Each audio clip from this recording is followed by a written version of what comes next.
इन बच्चों के अंदर पेशेंस नहीं है। वो कहीं से 10-12 लाख रुपए उठा के लाएंगे, घर वालों से मांग के जिद करके। हाँ। टी शर्ट बनाई, हाँ। वेबसाइट बनाई, कुछ दिन सोशल मीडिया में पैसे डाले, नहीं बिका माल, बंद करके सबसे बड़ी चीज होती थी टाइम पे सैलरी नहीं मिलना। अरे और मुझे लगता है मैं एक एजेंसी में था, मुझे कभी टाइम पे सैलरी नहीं मिली थी। 2 महीने निकल जाते थे कभी। बाप रे, मतलब भाई इतना नाम, मैं तो जानता हूँ एजेंसी को, तो इतना नाम है, इतने गुडविल बना के लोग घूम रहे हैं। वो इकलौती एजेंसी नहीं थी ऐसा करने वाली। आप कोई भी एजेंसी ले लो, मैं उनके जैसे बहुत सारी एजेंसीज हैं, छोटी छोटी, बड़ी एजेंसीज नहीं है वो। उनके पास क्लाइंट्स भी होते थे, लेकिन कोई, मैं अपनी बात नहीं कर रहा, मुझे नहीं दे रहे थे, कोई भी एम्प्लॉय को नहीं मिलती है। आप कभी किसी सूरत में किसी एजेंसी में कोई बंदा काम कर रहा है, उससे जाके मिलो, उससे पूछो कि आपकी सैलरी कितने दिन में आती है। कोई रेयर इवेंट में किसी को सैलरी आई होगी टाइम पे, वरना 1.5 महीने 2 महीने, किसी किसी के 3 महीने निकल जाते हैं। बहुत टफ है फिर तो यार ये। हाँ, एक्चुअल में अय्यास है सारे। मैं बोलता हूँ, मैं मुंह पे बोल देता हूँ सबके, अय्यास है। पॉकेट के नए पॉडकास्ट में आपका स्वागत है। आज के जो हमारे गेस्ट है वो एक ई कॉमर्स स्पेशलिस्ट है जिनका नाम है विकास मौर्य। वो 4-5 साल से अपने बहुत सारी ब्रांड्स को हैंडल कर रहे हैं, और इस पॉडकास्ट में आप जानेंगे कैसे आपकी खुद की ब्रांड आप बिल्ड कर सकते हो स्क्रैच से ऑनलाइन। तो ये पॉडकास्ट अगर आपको ब्रांड बनाना है तो ये पॉडकास्ट आपके लिए और सिर्फ आपके लिए। तो चलो डाइव इन करते हैं और स्टार्ट करते हैं। आज हमारे साथ विकास है जो कि ई कॉमर्स स्पेशलिस्ट है। तो कैसे हो आप विकास? बढ़िया बढ़िया। तो कितना टाइम हो गया आपको ई कॉमर्स करते हुए?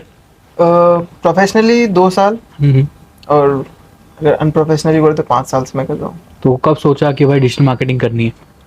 डिजिटल मार्केटिंग जब मेरे 2 बिजनेसेस फेल हो गए तो मुझे लगा कि जॉब करनी चाहिए, ये चीज़ों को पहले अच्छे से सीखना चाहिए।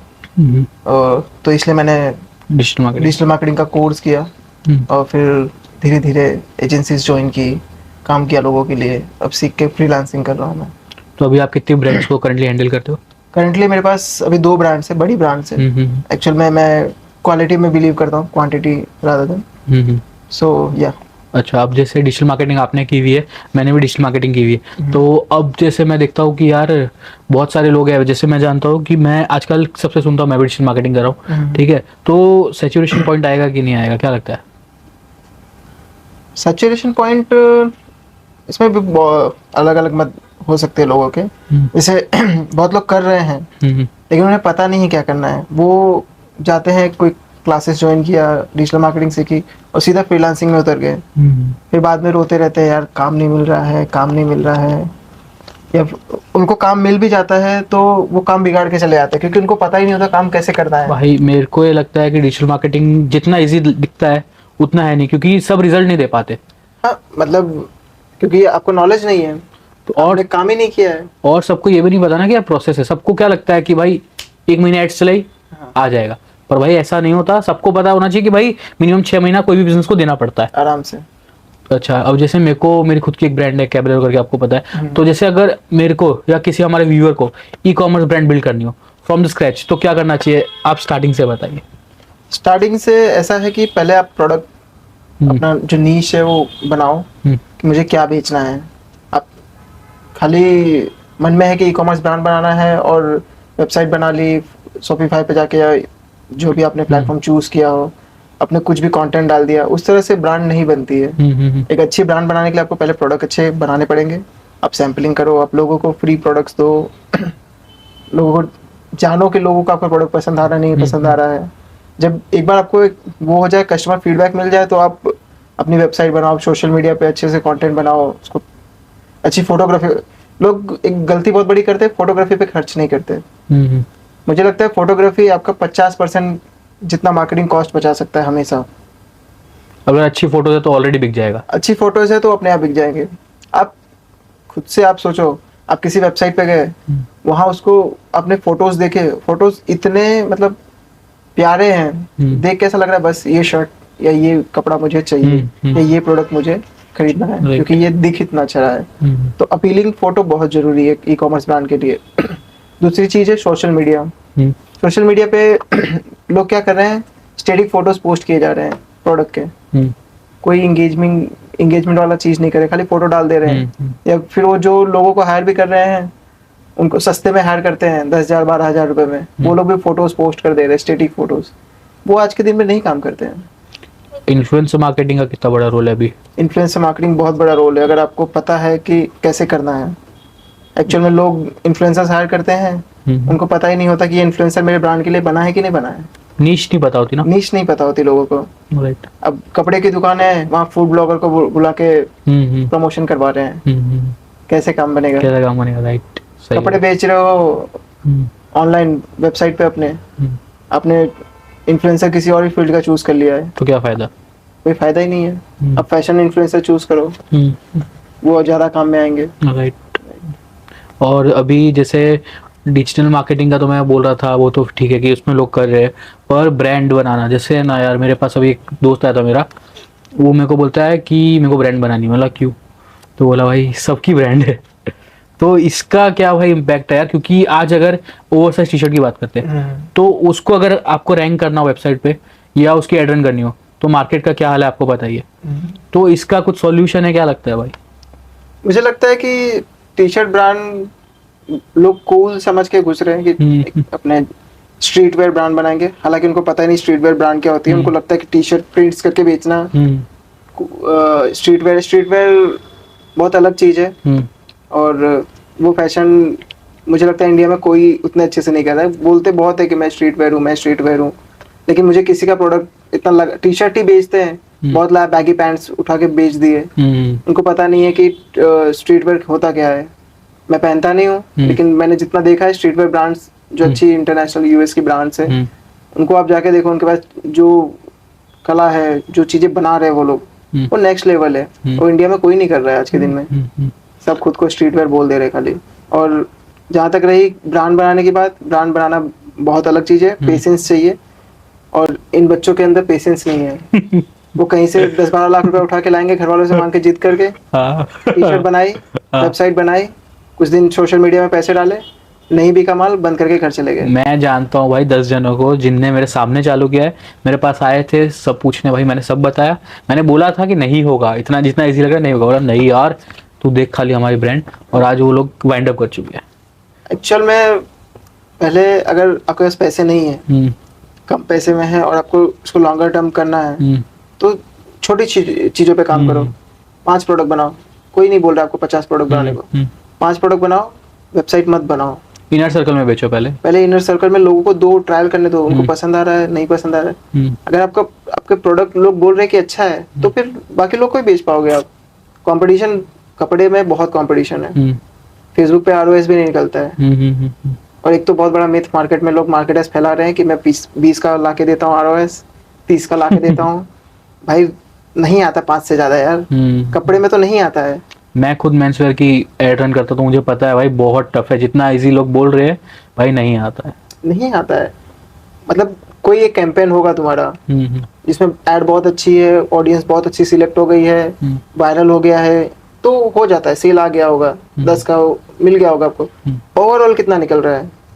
और वो तो अपने फेसबुक का बता दिया। हाँ। फेसबुक के एड मैनेजर बता रहा है भाई 10 का आरओएस।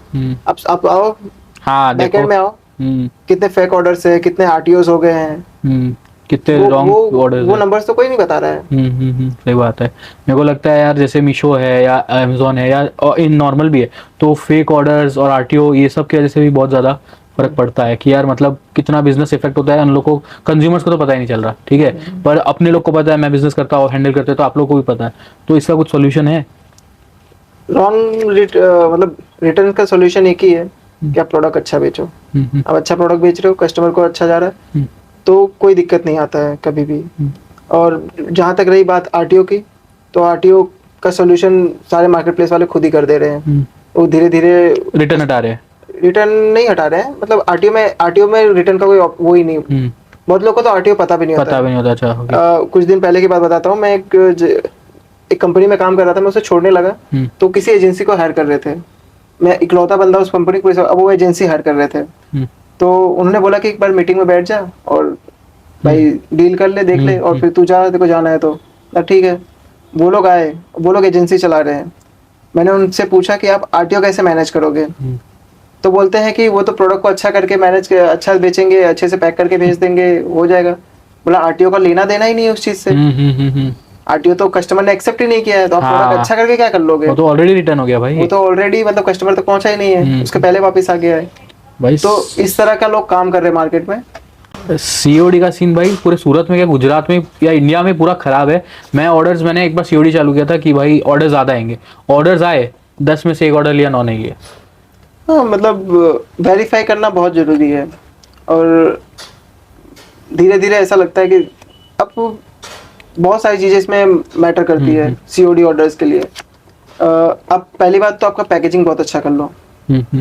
पैकेजिंग अगर ऊपर से बहुत सारे केसेस में क्या होता है कि जो कुरियर वाला है, जो बंदा डिलीवरी पर, हाँ। बहुत केसेस में क्या देखता है कि ऐसा लग रहा है उसको लोकल ब्रांड है तो खुद ही नहीं पहुंचाना चाहता, दूर का ऑर्डर है तो और बहुत बार कुरियर वाले खुद ही कैंसिल कर दे रहे हैं। उसमें 70% ऐसा होता है, 30% केस में ऐसा होता है कस्टमर ने नहीं लिया हो, घर पे अवेलेबल नहीं हो, क्योंकि पैसे रिटर्न आने के बाद भी उनको मिलने वाला है, तो वो लोग इतना टेंशन नहीं लेते सर पे। लेकिन वो टेंशन कब लेंगे अगर एक अच्छी ब्रांड ने भेजा है, अच्छे से पैकेजिंग हुई है, तो उसको भी ऐसा रहेगा कि नहीं अगर इस ब्रांड के साथ ऐसा करूंगा तो ब्रांड वाला आके कल बोलेगा मेरे को, तो उनको उसमें डर लगता है। तो पैकेजिंग बहुत अच्छी करनी चाहिए। और अभी जैसे पोर्टल्स है, अमेजोन है, फ्लिपकार्ट है और अजियो है, मिंत्रा है, तो उसमें से आपको क्या लगता है सबसे ज़्यादा किस पे प्रीफर करना चाहिए? अगर कोई ब्रांड नहीं आ रही है तो उनको कहाँ पे आना चाहिए? ब्रांड के उनका नीश क्या है, जैसे आप अच्छा कपड़ा बनाते हो, ब्रांड बनाना चाहते हो सच में, आपको अजियो मिंत्रा के अलावा कहीं नहीं जाना चाहिए। मैं तो हालांकि मेरा ऐसा मानना है कि आपको शुरू में मार्केट प्लेस चुनना ही नहीं चाहिए, क्योंकि आप लॉस में रहोगे हमेशा। नई ब्रांड्स के लिए तो ऐसा है कि इग्नोर कर दो। कमीशन भी लेते हैं प्लस चार्ज भी होता है क्या? कमीशन चार्जेस बहुत नई ब्रांड्स के लिए बहुत ज़्यादा होता है। लाइक बहुत बड़ी ब्रांड है तो मिंत्रा उनसे 2% ही चार्ज करता है, लेकिन आप नई ब्रांड लेके जाओगे तो 27% कमीशन उनका, 22 से 27% कमीशन है, प्लस आपको डिलीवरी चार्ज देना है, दुनिया भर के चार्जेस देने हैं। 42% आप मान के सकते हो कि आपने 100 रुपये की चीज़ बेची है तो 42 रुपये उनको दे देना है शांति से। इतना होता है एवरेज। इससे अच्छा अपनी वेबसाइट बनाओ, वेबसाइट पे बेचो, आपका ब्रांड बन गया है, आपको लोग जानने लगे हैं, मिंत्रा सामने से आएगा बोलेगा आप मेरे प्लेटफॉर्म पे आ जाओ, इतना % कमीशन देना। मैं ऐसे सूरत की एक बहुत बड़ी ब्रांड है, क्या नाम है? नाम नहीं लूंगा मैं, लेकिन वो लोग मिंत्रा के ऊपर 1000 करोड़ का टर्नओवर करते हैं, कुर्ती में डील करते हैं 1000 करोड़ का। हाँ, और उनको 2% कमीशन लगता है खाली, उनको रिटर्न के भी पैसे नहीं देने हैं। आप कैसे कंपटीशन करोगे उनसे? राइट। और ये मतलब सूरत में भी मेरे को लगता है कि यार आजकल बहुत सारी ब्रांड्स है जो बहुत बड़ी होने वाली है, बहुत बड़ी ब्रांड्स है। तो आपको क्या लगता है ऐसे कोई ब्रांड्स है जो ऐसा लगता है कि इसको देख के लगता है कि यार ये बड़ी होगी, जैसे अब आइडिया आ जाता है ना भाई कि इसको देख के लग रहा है कि भाई ये अपवर्ड्स ही जाएगा? हाँ, बहुत सारी ब्रांड्स है। एक जनस्या है अपने पास, सूरत की सबसे बड़ी ब्रांड, और इंडोएरा है, एडिस फॉर मैन है, मेंसवेयर में बहुत अच्छा नाम उनका है। ऐसी बहुत सारी है, और जिवामे भी है, जिवामे ही शायद नाम है कुछ, जो हर्बल प्रोडक्ट्स बनाते हैं। नाम मुझे परफेक्टली याद नहीं उनका। वो अंकल थे जिनके बाल, हाँ मैं समझ गया, उनकी एड्स मैंने बहुत देखी है। हाँ, जो मंदिर वाली एड। हाँ, नाना जी, वी गॉट इट, नाना जी। वो भी सूरत की कंपनी है। तो मतलब बहुत सारे लोग चल रहे हैं। और मार्केट प्लेस की बात करें तो प्रोडक्ट टू प्रोडक्ट डिपेंड करता है। जैसे अगर आप इलेक्ट्रॉनिक्स में डील कर रहे हो या फिर होम केयर, जो भी प्रोडक्ट्स है, आपको अमेजोन पे जाना चाहिए। अमेजोन बहुत अच्छा मार्केट प्लेस है उसके लिए। अच्छा, मार्केट प्लेस की बात करें तो एक मार्केट प्लेस है जिसका बहुत ज़्यादा बज़ है, मीशो। तो मीशो भाई मेरे को तो बीइंग फेयर पर्सनल ओपिनियन है कि यार मेरे को तो बहुत घटिया लगता है, मेरे को लगता है कचरा है भाई। कचरा ही बिकता है, क्योंकि भाई मैंने देखा है जो टी शर्ट मैं 200 मैं लेके आ रहा हूँ, मीशो पे 150 में बिक रहा है। तो भाई मीशो पे क्या सीन है, मतलब क्या वो? मीशो का ऐसा है कि आपने प्रोडक्ट लिस्ट किया है, कल ही आपको 50 ऑर्डर आ जाएंगे। बाप रे, जो कि पॉसिबल ही नहीं है तो फिर किसी और प्लेटफॉर्म पे। अच्छा, इधर ऑडियंस बहुत ज़्यादा है। ऑडियंस ज़्यादा नहीं, ये लोग जैसे कोई नई प्रोडक्ट, बाकी प्लेटफॉर्म्स कैसा है कि वेरीफाई करते हैं। आपने प्रोडक्ट डाला, वो धीरे धीरे 1-2 ऑर्डर आएंगे, 4 ऑर्डर आएंगे, वो कस्टमर तक जाएंगे, कस्टमर का रिव्यू आएगा, फिर वो धीरे धीरे लॉन्च होते हैं, और 2-2, 3-3 साल बाद ब्लास्ट होते हैं। कि एक दिन में 100-200 ऑर्डर आने लग गए उस प्रोडक्ट के। इतना टाइम पीरियड मांगते हैं वो लोग। मीशो पे ऐसा नहीं है, आपने कल लिस्ट किया, आपको कल 50 ऑर्डर आ गए, क्योंकि वहाँ प्रायोरिटी रखी जाती है नए प्रोडक्ट्स को। कौन सा नया प्रोडक्ट आ रहा है, कौन सा नया प्रोडक्ट आ रहा है। फिर उस पर ऐसा होता है कि जब धीरे धीरे इसका सेल डाउन होता है तो लोग बोलते हैं प्राइस कम कर दो आप, अब मैं बताता हूँ भाई, मीशो का सच बताता हूँ भाई, कि जैसे आपको भी पता होगा, मेरे को भी पता है, पर ऑडियंस के लिए लाते हैं कि हमारे सूरत में एक एरिया कतारगाम, वहाँ पे होती फैक्ट्रीज। तो वहाँ के ओनर क्या करते हैं भाई, दिन में 1000 पीस बनाते हैं, हर पीस पे 10 रुपया कमाएंगे, पर इतना सस्ता में बेचेंगे कि मार्केट तोड़ देंगे। और भाई ऐसे लाखों कमा रहे सिर्फ मीशो पे, आपको भी पता होगा और मेरे को भी पता होगा। तो इसके वजह से मार्केट भी कितना ज़्यादा टूट जाता है भाई, हम जैसों का, कि जो मतलब नॉर्मली बेच रहा है शॉप वॉप में। अगर जैसे किसी को अभी ब्रांड बनानी हो, तो भाई मतलब उसके पास कितना पैसा होना चाहिए डालने के लिए, तब जाके एक ब्रांड डेवलप हो सकती है। ब्रांड बनाने के लिए पैसे ऐसे कोई स्पेसिफिक नहीं हो सकता। टाइम कितना दे सकते हो, टाइम बहुत मैटर करता है। टाइम तो करता है भाई, पर पैसा भी एक होगा ना कि भाई मिनिमम हाँ। इतना तो बन के लिए चाहिए भाई, कितना लगेगा। हाँ, अगर आप फास्ट ग्रो करना चाहते हो, टाइम है आपके पास, दोनों चीज़ें आपके पास है अच्छे से, तो आप 5-10 लाख रुपए से चालू कर सकते हो। क्योंकि अगर आप ब्रांड बनाने जा रहे हो तो आपके पास अच्छे प्रोडक्ट्स होने चाहिए, ज़्यादा होने चाहिए, क्वांटिटी होनी चाहिए आपके पास। कोई स्टॉक मेंटेन करना पड़ेगा, क्योंकि आप फेसबुक एड्स पे पैसे डालने पड़ेंगे, अच्छे एड्स टेस्टिंग करनी पड़ेंगी, और सोशल मीडिया मार्केटिंग अच्छी करनी पड़ेगी, आपको एसईओ करवाना पड़ेगा, बहुत सारी फोटोग्राफी अच्छी करानी पड़ेगी। ये सब चीज़ों के लिए आपको पैसे डालने पड़ेंगे शुरू में। और ब्रांडिंग वैसे भी मेरे को लगता है कि बहुत महंगी चीज़ है। ब्रांडिंग, हाँ, एक चीज़ है, सूरत में लोग ब्रांडिंग के पीछे पैसे नहीं खर्च करते। राइट। लोग एक ब्रांड बनाने के कुछ टर्म्स होते हैं। जैसे आप समझ लीजिए 10 पॉइंट है, जो आपको 10 फिलिंग द ब्लैंक्स है, उसमें 5 ऑप्शनल है और 5 करने चाहिए। तो लोग हमेशा क्या करते हैं, 5 करते हैं, ऑप्शनल छोड़ देते हैं। लेकिन वो ऑप्शनल कभी नहीं छोड़ने चाहिए। वो ऑप्शनल्स के भी मार्क्स होते हैं जो धीरे धीरे पता चलते हैं लोगों को। भाई मेरे को क्या लगता है कि जैसे ना ब्रांडिंग बहुत ज़रूरी है। मैं आपको एक एग्जांपल देता हूँ भाई, एक वो बंदी नहीं है, so beautiful so elegant just looking like wife, भाई वो टीवी में आ गई, ठीक है, वो मतलब कलर्स के एक शो में भी आ गई, और वो अभी भी वायरल है, अभी भी रिजेम्बलिंग है लोगों के लिए, पता नहीं कैसे रिलेवेंट है। पर भाई मेरे को उसका नाम नहीं याद है। This is what branding means भाई, कि अगर मेरे को फिर भी उसका नाम नहीं पता है, तो उसकी ब्रांडिंग इतनी फेमस होने के बाद, इतना पैसा कमाने के बाद बहुत वीक है। तो सूरत में है ना, लोग नहीं समझते कि ब्रांडिंग कितनी इंपॉर्टेंट है। ब्रांडिंग, मुझे नहीं लगता 2-4 ब्रांड को छोड़ के किसी ने अच्छे से ब्रांडिंग की है यहाँ पे भाई हम जो लोग फेमस है। वही मैं बोल रहा था कि हम लोग जैसे हमारी कैबलर ब्रांड है, हम थैली देते हैं, वो 30 रुपए की एक थैली है, कोई नहीं देता भाई 30 रुपए की एक थैली, ठीक है, और कस्टमर्स 3-4 एक्स्ट्रा मांग के आते हैं, क्यों दे रहे भाई? ब्रांडिंग करनी है, ब्रांडिंग हाँ, इंपॉर्टेंट है। लोगों को बार बार ट्रिगर करना पड़ेगा कि ये है भाई, कैबेलेरो है।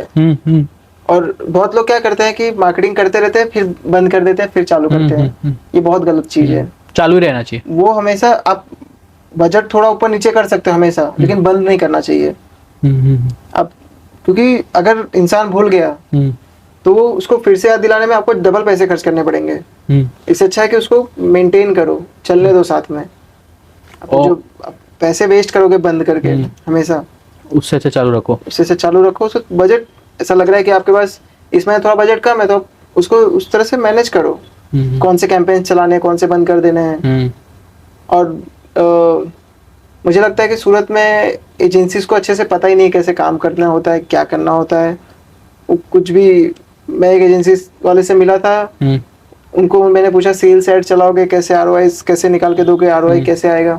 बोलते हैं हमें ऐसे ऐड रन नहीं करते हैं, हम बूस्ट करते हैं, फिर लोग हमको मैसेज करते हैं, फिर हम उनको सेल करते हैं। भाई अगर एजेंसी अगर बूस्ट पोस्ट कर रही है तो वही मतलब गने संकट में है भाई। एक्चुअल में मुझे लगता है वो कतारगाम बराछा वाले हैं, वो ऐसे ही काम करते हैं। वो उनको मतलब होता है कि महीने मुझे ये 30,000 रुपये कमाना है, मैं 30 लोग को लूंगा, 30 लोग से 1,000 रुपये कमाऊंगा।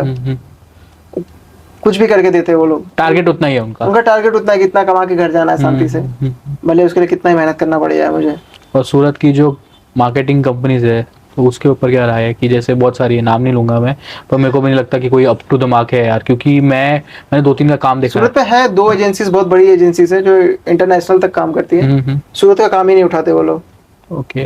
क्योंकि सूरत वाले उनको पैसे नहीं दे पाएंगे, या फिर वो लोग सूरत का काम इसलिए नहीं लेते क्योंकि वो लोग आइडियोलॉजी लेके चलते हैं, ठीक है।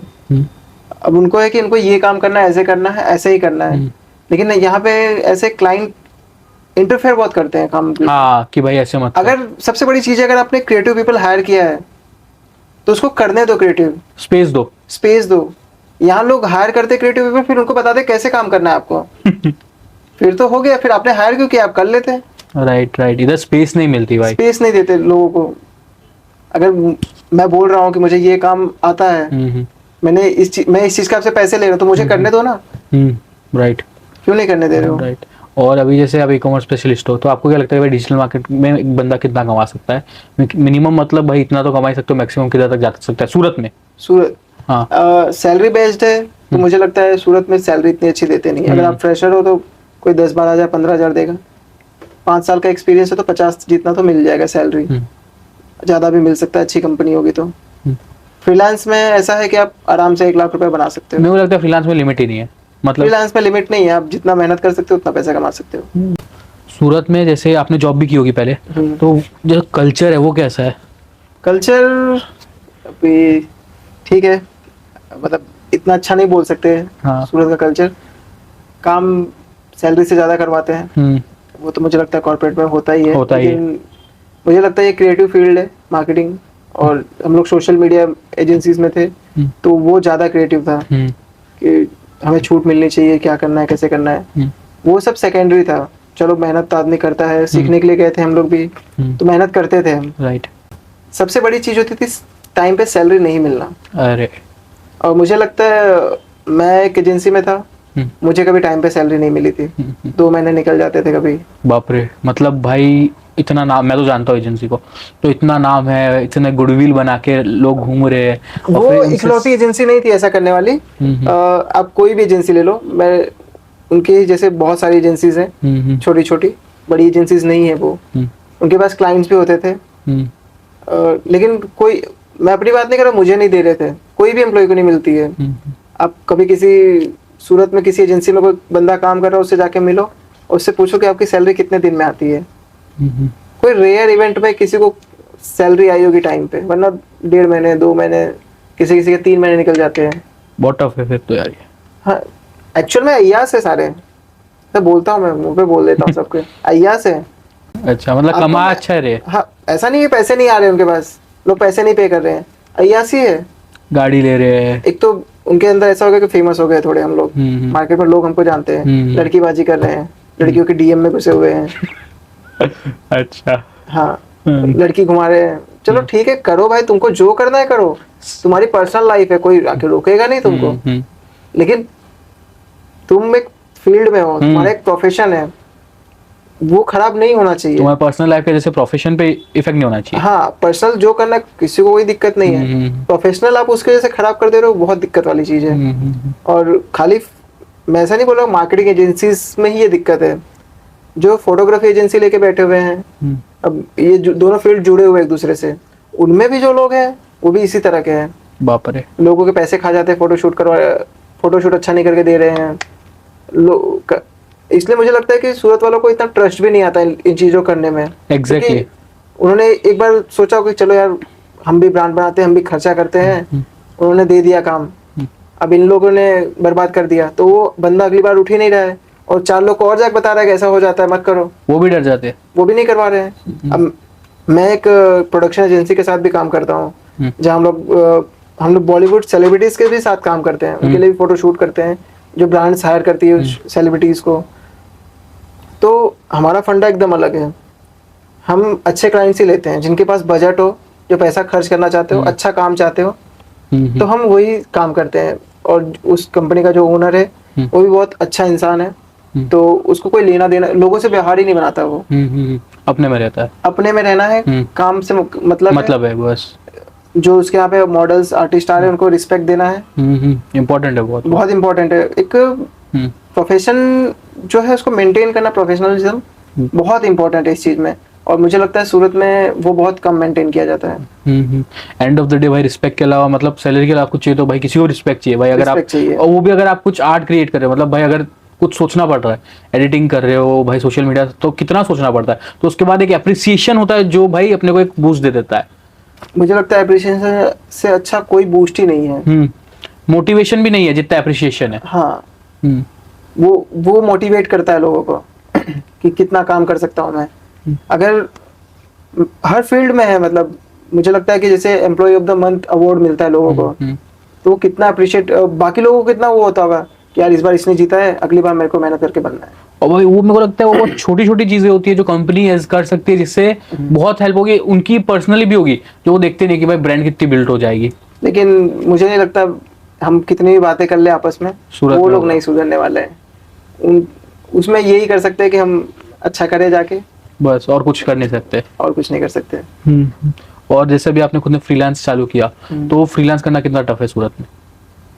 टफ तो है, हम्म, क्योंकि अभी एक एक क्लाइंट की बात लेते हैं। सो एक रेस्टोरेंट खुला यहाँ पे, बहुत मुंबई से आया बंदा रेस्टोरेंट खोलने के लिए। उसने बहुत बड़ा रेस्टोरेंट खोला। तो वो ढूंढ रहा था उसके ओपनिंग के लिए, इवेंट करने के लिए, और इन्फ्लुएंसर्स बुलाए, मार्केटिंग करे। तो बंदे को 2 लोगों का नाम बताया गया सूरत में कि ये 2 लोग करते हैं काम। वो एक थर्ड इंसान से वो दोनों का कांटेक्ट मांग रहा है। तो वो थर्ड पर्सन ने एक जन का एक कांटेक्ट दे दिया। वो बंदे ने जाके लाख रुपए ले लिए बाप, कि मैं आपका इवेंट करके दूंगा, मैं इन्फ्लुएंसर्स बुला के दूंगा आपके लिए, सब करूंगा मैं। इवेंट के दिन किन के 7-8 इन्फ्लुएंसर्स आए थे, जिनमें से सबने खाली स्टोरीज डाली थी। और जो 2 अच्छे इन्फ्लुएंसर्स थे जिनके पास फॉलोअर्स भी थे, उन्होंने कुछ किया ही नहीं, खा के चले गए। शिट।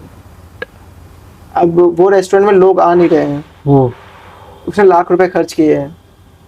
अब वो बंदा फोन कर रहा है उस एजेंसी ओनर को कि भाई मेरे पैसे वापस कर, क्योंकि तूने कुछ करके नहीं दिया है। ये बंदा फोन ही नहीं उठा रहा है। अरे भाई ये तो ग्रीडीनेस हो गई। ग्रेडीनेस नहीं बोलते इसको, जाने दो, अभी कुछ बोल नहीं, लालच में कुछ बोल नहीं लालच सकता। ही बोलते ना भाई। भाई आप, मेरे को भी पता है कि इन्फ्लुएंसर में सूरत का क्या रेट है, मैं करवाता हूँ, ठीक है भाई। पर इन्फ्लुएंसर 5,000 मैक्स, 6,000 मैक्स मान लो, ठीक है। 7 बुलवाए, 50,000 क्या होगा? एड्स रन की होगी 10-20 हजार की। एड रन ही नहीं की है, तो वही तो ग्रीडीनेस, लालच ही तो हुआ भाई, पूरा जेब में गया। हाँ जेब में खाया है पैसा पूरा। और वो बंदा फिर पीछे पड़ गया, भाई मेरे पैसे चाहिए। ऑब्वियसली भाई, ऑब्वियसली सूरत में पता है, इसीलिए लोगों को डर लगता है कि भाई मैं अपना पैसा डालू कि नहीं डालू, डालू कि नहीं डालू, क्योंकि आधे लोग तो भाई, वही चीज है ना कि आप पहली बात तो आप किसी फ्रीलांसर्स को ट्रस्ट नहीं कर रहे हो। अगर वो बंदा, मैं ऐसा नहीं कोई वो नहीं बोल, तोप नहीं हूं मैं, या मैं ऐसा बोल रहा हूँ मैं बहुत बेटर करके दे सकता था, लेकिन उससे अच्छा करके दे सकता था। ऑब्वियसली मैं जानता हूँ, राइट। तो ये सब खाली ब्रांड्स, मतलब वो बोलते हैं ना कि उनके पीछे पड़े कि एजेंसीज अच्छा कर सकती है। हाँ, उनका लगता है कि इनका नाम है, इन्होंने किया हुआ है तो कर सकते हैं। तो ठीक है, मतलब उन्होंने किया हुआ है, कर सकते हैं, लेकिन वो करके दे पाए, राइट। डिलीवर किया कि नहीं किया वो मैटर करता है। लास्ट में यही मैटर करेगा, डिलीवर किया कि नहीं किया। अब वो बंदा ऐसा है कि अब सूरत पे किसी पे ट्रस्ट नहीं करेगा है, किसी भी एजेंसी वाले पे। फ्रीलांसर पे तो बिल्कुल नहीं करने वाला वो, किसी पे नहीं करेगा, किसी पे नहीं करेगा वो, राइट। तो ये लोग मार्केट खराब करते हैं ना। अगर तुमसे नहीं हो पाया, मत करते। नहीं, जैसे आपने काम ले भी लिया, पैसे ले भी लिए, आप नहीं कर पाए, तो आप जाके सॉरी बोल के पैसे वापस करके आ सकते थे, या फिर इन्फ्लुएंसर्स और बुला के उसको कुछ करवा देते या भाई। फिर एड सेंड कर दो। हाँ 2-4 अच्छे वीडियोस बनाओ, एड बूस्ट करो, लोगों तक पहुंचाओ सूरत में, कंटिन्यूअस अच्छे एड्स बना दो। भाई बंदा मतलब बॉम्बे से इधर शिफ्ट मतलब आया है, तो उसकी कितनी एक्सपेक्टेशंस होगी, और अब वो किस लेवल पे गिर गया होगा वो उसको ही पता है। मतलब अच्छा खासा रेस्टोरेंट फूड जो वहाँ खा के आया, मेरे दोस्त भी बोले कोई अच्छा फूड था, मतलब ऐसा कोई खराबी नहीं थी, जाना चाहिए लोगों को, लेकिन वो नहीं चला, फील्ड कैंपेन हो गया वो। और 1 लाख कितनी बड़ी अमाउंट होती है एज स्टार्टिंग में, मुझे भी पता है, आपको भी पता है, क्योंकि मेरे बिजनेस कर रहा हूँ मैं, और मेरे भी पहले लॉसेस हुए, आपके भी, आपने बोला कि 2 बिजनेस बंद हुए, तो आपको पता है कि भाई 1 लाख कितना टफ है भाई, वो गल्प डाउन करना बहुत टफ है भाई। मैंने 1 साल नौकरी की है, तब जाके मैं दे पाया 1 लाख रुपए, मेरे पास था कर्जे। तो बहुत टफ है भाई, बहुत टफ है, मेरे को पता है। सूरत का मेरे को लगता है भाई इन्फ्लुएंसर्स का भी जैसे है, तो सूरत के इन्फ्लुएंसर्स जो है, जो फूड मतलब फूड बोलते हैं ना यार कि फूडी पेज है, या भाई जो बेचते हैं इन्फ्लुएंसर्स है, तो आज ही मेरी जिनसे बात हो रही थी, तो मेरे को लगता है कि भाई जैसे कोई भी XYZ फूडी है, ठीक है, जो वो फूड व्लॉगर है एग्जाम्पल, वो भाई मतलब भाई अच्छा बेच रहा है, सब कर रहा है, पर ब्रांड कोई नहीं बन पाया, सही बताता हूँ। हाँ, क्योंकि भाई नाम मेरे को किसी की याद नहीं है। और यही आप बॉम्बे साइड जाओगे, जैसे वेजी पाजी है, वेजी पाजी दिल्ली के, भाई उसका नाम मेरे को लगता है आपने सुना होगा, मैंने भी सुना, सबने सुना। क्यों? क्योंकि वो बंदा ब्रांड बन चुका है। सूरत में लोग क्या कर रहे हैं पता है, एक रील के भाई 5,000 मिल रहे, चलो हो गया। कोई ये नहीं सोच रहा कि नहीं भाई हफ्ते की 1 रील डालूंगा पर 30,000 रुपए लूंगा, पर कंटेंट भी वैसा दूंगा। हाँ, इधर सबको ऐसा है कि रोज के 5,000 चाहिए, काम हो जाए। मैं बोल रहा हूँ कि यहाँ लोग खाली है ना, घर पेट कैसे पाल पाऊंगा वो देखते हैं, बड़ी पिक्चर नहीं देखते। बड़ी पिक्चर कोई मतलब ही नहीं उनको। आज इतना पैसे कमाने, कैसे कमा के आऊंगा मैं, वो सिनेरियो पे चल रहे हैं लोग, ठीक है। कोई बड़ी पिक्चर नहीं देखता है। और सबसे बड़ी बात है कि इन्फ्लुएंसर्स का जो सूरत में, इन्फ्लुएंसर्स पे भी थोड़ा बोल देता हूँ मैं, थोड़ा कंट्रोवर्शियल हो जाएगा, लेकिन अभी चालू है तो कर देते हैं गेम इन लोग का भी। तो ऐसा है कि पहली बात तो इनको खाली एक ही चीज आती है, फूड इन्फ्लुएंसिंग करना, फूड्स की वीडियो बनाना। कोई अच्छा दूसरे फील्ड का इन्फ्लुएंसर है ही नहीं। अभी आए हैं, 1-2 आ गए हैं। एक जीसस मेहता है, हाँ 2-3 लोग हैं जो मतलब चालू हुए हैं, अच्छे कंटेंट बना रहे हैं, कुछ अच्छा बता रहे हैं। नहीं तो सब 90% फूड ब्लॉगर ही बन गए हैं। उनको लगता है कि फूड बहुत आसान है, जाके वीडियो ले लेना है, डाल देना है और बस। और दूसरी बात ये है कि जैसे फैशन इन्फ्लुएंसर्स हो गए और बाकी जो भी फील्ड में, उसमें आंटियां घुस गई हैं। ऐसा कोई गलत बात नहीं है, करो भाई, जो करना करो। लेकिन मुझे लगता है वो लोग कुछ ज्यादा ओवर हो गए, राइट। अच्छी इन्फ्लुएंसर्स जो जैसे हम मुंबई दिल्ली में देख रहे हैं, वैसे इन्फ्लुएंसर्स नहीं है यहाँ पे। नहीं, मेरा ये मानना है यार कि मैंने पॉडकास्ट रीच किया बहुत इन्फ्लुएंसर्स और बहुत इगोइस्टिक है ये आंटियां। मैं एग्जैक्टली ये बात कर रहा हूँ, बहुत मतलब उनका ग्रुप है, सर्कल है। अगर 15 लोग का सर्कल है और 15 में से एक को नहीं इनवाइट किया तो 14 नहीं आने वाली है। आपको 15 को इनवाइट करना पड़ेगा। एक को ऑफेंड कर दिया, हो गया गेम तुम्हारा। अब तो तुम्हारी ब्रांड डुबाएंगे वो लोग। एक्चुअली मैं वही बोल रहा था कि यार मैंने ना, जैसे सूरत के इन्फ्लुएंसर्स है, मैं आंटी की नहीं रहा, बहुत सारे इन्फ्लुएंसर था। टारगेट है, बहुत अच्छा इन्फ्लुएंसर है, ठीक है, मतलब अच्छा कंटेंट क्रिएटर बोल लो कि जीसस मेहता है, बहुत अच्छा है। अनुष्का राठौड़ भाई बहुत बढ़िया करी है वो बंदी लाइफ में, वो लोग अच्छे हैं। मैं उनकी बात नहीं कर रहा, मैं किसी और इन्फ्लुएंसर की बात कर रहा हूँ। अभी जैसे है ना, मैंने ना तनुज विरवानी करके एक सेलेब आप जानते होंगे, वो अभी MTV होस्ट करते हैं और उन्हें ये इनसाइड एज करके भी एक वेब सीरीज की है अमेजॉन के लिए, 2 सीजन की है। और भाई बंदा बहुत बढ़िया एक्टर है, सब बढ़िया है। मैंने उनको रीच किया कि भाई पॉडकास्ट करना है, तब मेरे 300 सब्सक्राइबर्स थे। भाई वो बंदा इतना हम्बल है कि हाँ कर लेते। भाई उसका क्या फायदा था, ठीक है, इधर सूरत में मैं 10,000 वाले को पूछता हूँ, 10,000 फॉलोअर्स है जिसके, तो बोलता है लेट्स सी, मेरा क्या फायदा, तुम क्या डिलीवर कर दोगे।